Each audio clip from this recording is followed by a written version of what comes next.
Depuis 6 heures, j'ai commencé à sentir les bruits des vagues en fait. J'ai entendu les bruits des vagues. Donc je suis sorti et tout. Puis là, j'ai commencé à voir que ça inondait directement par là. C'était par là. Et puis après, c'est venu, ça montait on va dire en 10 minutes. Hein. Ouais. C'est vrai, ça n'a pas pris plus. Hein. 10 minutes, c'était déjà inondé là. Après 11 jours sur le mont Itoupé, Maël de Winter et ses collègues ont ramené une trentaine d'espèces de serpents comme ce fouisseur, une quinzaine d'espèces de lézards et 59 espèces de grenouilles. C'est ce qu'on appelle un synapturan. Et ça, c'est des trucs rares sont les personnes qui l'ont vu parce que ça vit sous terre. Et il faut creuser. Regardez ce nez. C'est complètement adapté à la vie sous terre, quoi. Ça a des pattes ultra puissantes pour forer, pour pousser, et ça fore comme ça et ça s'enfonce. C'est la deuxième fois que ce spécialiste des reptiles et des amphibiens explore le mont Itoupé. Grâce à ses recherches, des espèces pourront enfin être scientifiquement décrites. Voici la plante à l'origine de la polémique. Un petit arbuste à fruits rouges, le kouachi, ou Cassia amara. Cette espèce, typique de la pharmacopée traditionnelle, est très courante en Guyane. Elle possède des vertus antipaludéennes, proches de la nivaquine. Les propriétés du kouachi sont également étudiées depuis des années à l'IRD, l'Institut de recherche pour le développement à Cayenne. Sur ces images tournées en 2004, on peut y voir Geneviève Bourdi et Éric Deharreau, les deux chercheurs soupçonnés aujourd'hui de biopiraterie. Dans les colonnes du journal Mediapart, la Fondation France Liberté les accuse de vouloir s'accaparer les savoirs des populations autochtones. Sur la trace du jaguar. Celui-ci a été surpris à quelques kilomètres de là par un appareil photo à déclenchement automatique. Il est même passé très près de l'objectif. En novembre, cet animal a égorgé un Doberman qui dormait sur cette propriété. Si les bêtes ils manquent de nourriture, ils seront obligés de s'approcher près des habitations qui a de la nourriture et sans forcer. Parce que là, il faut chercher dans la forêt. Maintenant, tout le monde cherche. Et puis les bêtes, ils n'ont plus les mêmes réflexes. Ils cherchent des animaux partout. Donc, ils trouvent l'endroit où c'est plus facile à prendre, chez nous. Le secrétaire d'État en opération déminage sur un sujet sensible. Thierry Mandon a pris des engagements pour en finir avec les accusations de biopiraterie. D'abord, un partage à 50-50 entre l'IRD et la Guyane des bénéfices potentiels du brevet de l'Institut de recherche pour le développement. Un brevet sur la molécule tirée du kouachi, plante bien connue en Guyane.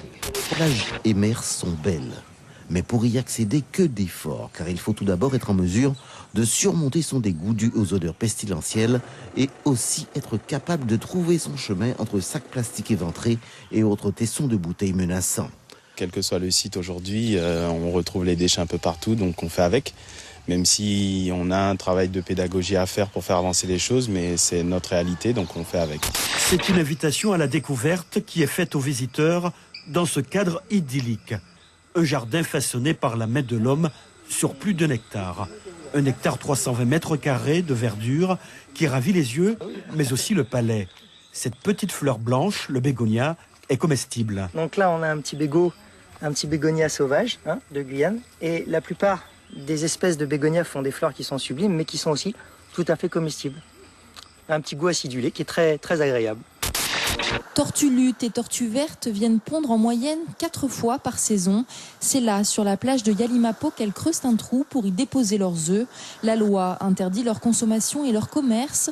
Pourtant, il existe un véritable marché parallèle où ces œufs se revendent près de 2 € l'unité. Pour empêcher le pillage des nids, la surveillance est renforcée sur les plages de Guyane. La sortie de ce jeudi matin, l'une des 2 battues hebdomadaires menées conjointement par la police municipale de Montjoly et la gendarmerie. Qu'importe le temps, les agents de la force publique escaladent les sommets du mont Mahuri pour y constater les effets de la déforestation illégale. Coupe d'arbres, brûlage, culture en tout genre y sont pratiqués en toute illégalité. Plusieurs objets témoignent de l'ancienneté de certaines installations. Ici, l'odeur de la cendre fraîche. Ces terrains ont été brûlés il y a peu. La déforestation progresse, des dizaines d'hectares sont concernés. Bientôt, terminer les barrières chinoises. Cette technique de pêche importée en Guyane entre les 2 guerres par des populations venues d'Asie du Sud-Ouest. Actuellement, moins d'une dizaine de barrières chinoises sont en activité dans l'embouchure de la rivière de Cayenne. Des structures pour certaines, propriétés familiales, dont les temps sont désormais comptés. Je trouve ça pitoyable parce que voilà, qu'on a grandi avec des petits poissons et puis on a grandi en mangeant ça. Et moi, je ne comprends pas pourquoi ils veulent l'interdire. Des feux de broussailles qui se multiplient depuis le mois de septembre. C'est l'une des conséquences de la sécheresse qui sévit sur une partie du territoire. Les relevés de Météo France sont éloquents. 2016 est l'année de tous les records, et notamment sur l'est côtier guyanais. Depuis hier après-midi, plus de 6 hectares de savane sont partis en fumée entre les criques Brémont et Macouria.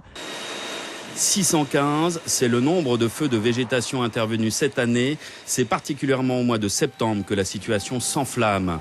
C'est un peu moins que l'an dernier à la même période. C'est plus en nombre d'hectares, avec 1250 hectares de brûlés cette année, contre 615 hectares l'an dernier. 139 sites illégaux d'orpaillage recensés en novembre. C'est le plus haut niveau jamais observé sur le parc amazonien depuis le début des campagnes de survol.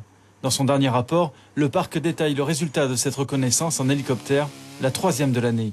C'est à Maripasoula que la situation est la plus préoccupante, avec 122 chantiers alluvionnaires, 5 zones de puits, 90 campements et un village repéré par les inspecteurs de l'environnement.